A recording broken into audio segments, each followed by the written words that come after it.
નર્મદા જિલ્લાનો નાંદોદ તાલુકો અને એમનું એક ગામ એટલે જુનારાજ. આ ગામ છે સાંસદ મનસુખ વસાવાનું. સાહેબનું ગામ તો છે, પણ વર્ષોથી અહીંયા સમસ્યા એક જ છે કે રોડ રસ્તા નથી, અને જેમને લઈ હવે ચૈતર વસાવા મેદાનમાં આવ્યા છે. પણ સવાલ એ થઈ રહ્યો છે કે જ્યારે ચૈતર વસાવા આ સમસ્યાને લઈને આવેદનપત્ર આપવા માટે જતા હતા ત્યારે એ પોતે પોતાના સમર્થકો સાથે બોટમાં બેસીને આવ્યા. પણ દ્રશ્ય અહીંયા એ ખાલી નથી, પણ વાત અહીંયા એ છે કે જો પરિસ્થિતિ આઝાદી પછી પણ આવી હોય તો પછી વિકાસ કોને કહેવાય? એ ભાજપ સરકારને અને મનસુખ વસાવાને ચોક્કસથી એકવાર અમને પૂછવાનું મન થાય છે. નમસ્કાર, આપ જોઈ રહ્યા છો નિર્ભય ન્યૂઝ અને હું છું આપની સાથે રિદ્ધિ. ચૈતર વસાવા પોતાના સમર્થકો સાથે ગામ લોકો સાથે નીકળ્યા છે આવેદનપત્ર આપવા માટે, કારણ કે જુનારાજ ગામ છે એક પર્યટક સ્થળ પણ છે.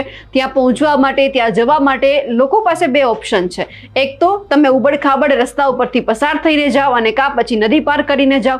સવાલ અહીંયા એ છે કે જો કોઈ પ્રસૂતા છે, એમને જો હોસ્પિટલ જવું છે, સારવાર લેવા માટે જવું છે, તો એમની પાસે એક રસ્તો વધે છે ઉબડખાબડ રસ્તા છોડીને કે તેઓ નદી પાર કરીને જાય. પણ સવાલ એ છે કે સાંસદ સાહેબે અત્યાર સુધી કર્યું શું? કારણ કે જ્યારે આજે જુનારાજથી જીતગઢ અને પછી નર્મદા કચેરી ખાતે ડીસીએફના આવેદનપત્ર આપવા નીકળેલા જે ચૈતર વસાવા છે, એ હોડીમાં બેસી એક ગામથી બીજે ગામ જઈ રહ્યા છે, તો પછી લોકોને કઈ રીતે અહીંયા સમસ્યા થતી હશે તે પણ સવાલ છે. કારણ કે તમે જે દ્રશ્યો જોઈ રહ્યા છો એમાં ચૈતર વસાવા છે પોતાના સમર્થકો સાથે આવે છે, નદી પાર કરીને પછી અહીંયા ઉતરે છે. પણ સવાલ અહીંયા એ છે કે જ્યારે આપણે વિકાસની વાતો કરીએ છીએ તો પછી આપણે કયા વિકાસની ગુજરાતમાં વાતો કરીએ છીએ પણ સવાલ છે, કઈ આઝાદીની વાતો કરીએ છીએ પણ સવાલ છે. વર્ષોથી ત્યાંના લોકો પીડાઈ રહ્યા છે. નાંદોદ તાલુકામાં લગભગ જે જુનારાજ ગામ છે એમાં 1700ની આસપાસ વસ્તી છે. એટલે સમસ્યા અહીંયા એક વ્યક્તિ માટે નથી, પરંતુ 1700 વ્યક્તિ માટે છે કે એમને જ્યારે પોતાનું કોઈ નાનું મોટું કામ કરવું છે, કે જેમને નદી પાર કરી અને બીજે ગામ જવું પડે છે, કોઈ નાની મોટી એમને સુવિધા નથી મળતી. એટલે સ્વાભાવિક છે કે લોકોમાં પણ રોષ હોય. જ્યારે આપણે વર્ષોની આઝાદીની વાત કરી રહ્યા છીએ અને એમાં પણ જો આઝાદી ભૂલીએ અને ખાલી ભાજપ જ્યારથી સત્તામાં આવ્યું તેમની વાત કરીએ તો સવાલ અહીંયા સત્તા પક્ષ ઉપર પણ થાય છે કે 30 વર્ષથી જો ભાજપ સત્તામાં હોય, મનસુખ વસાવા વર્ષોથી અહીંના સાંસદ હોય, તો તેઓ કરી શું રહ્યા છે? પોતાના મત વિસ્તારના લોકો માટે એક માંગણી ના કરી શકે?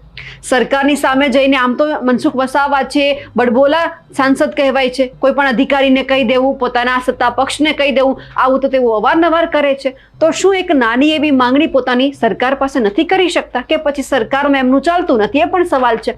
જો વર્ષોથી તમને બેસાડવામાં આવ્યા હોય તો પછી એક સારો રસ્તો તો તમે અપાવી જ શકો છો.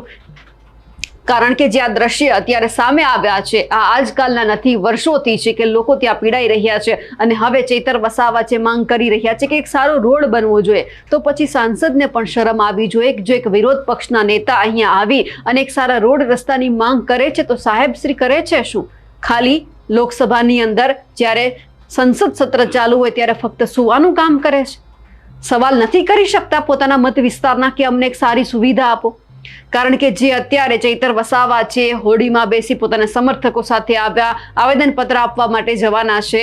અને સવાલ એ છે કે આવેદનપત્રથી થશે શું? ચૈતર વસાવા મહેનત કરી રહ્યા છે. જો કદાચ મનસુખ વસાવાને પોતાના મત વિસ્તારની જો આટલી જ પડી હોત તો આજે ચૈતર વસાવાએ મેદાનમાં ન આવવું પડત, પોતાના સમર્થકો સાથે આ રજૂઆત ન કરવી પડત.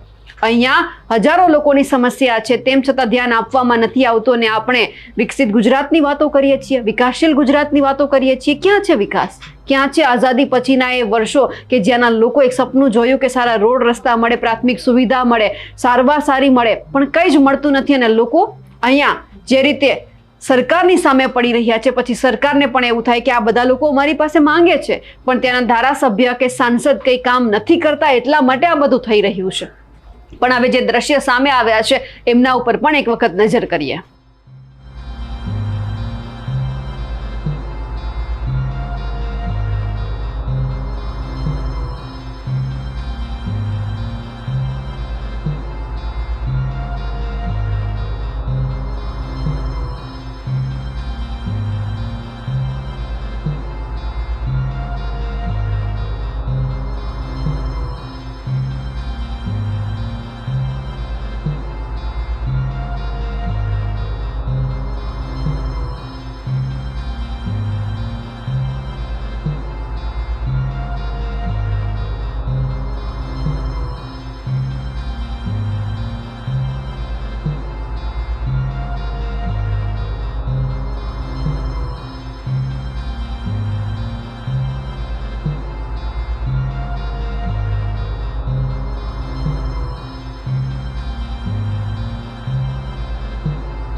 આ જોઈ અને કદાચ મનસુખ વસાવાના પેટનું જો પાણી હલતું હોય તો એક વખત એમને પણ કહેવા માંગીએ છીએ કે સાહેબ, સાંસદ તમે છો, તમારી જનતાએ તમને ચૂંટીને જગ્યા ઉપર બેસાડ્યા છે, એટલે આશા અને અપેક્ષા છે એક નાની અમથી હોય છે કે તમે એમનું થોડું ઘણું કામ કરી દો.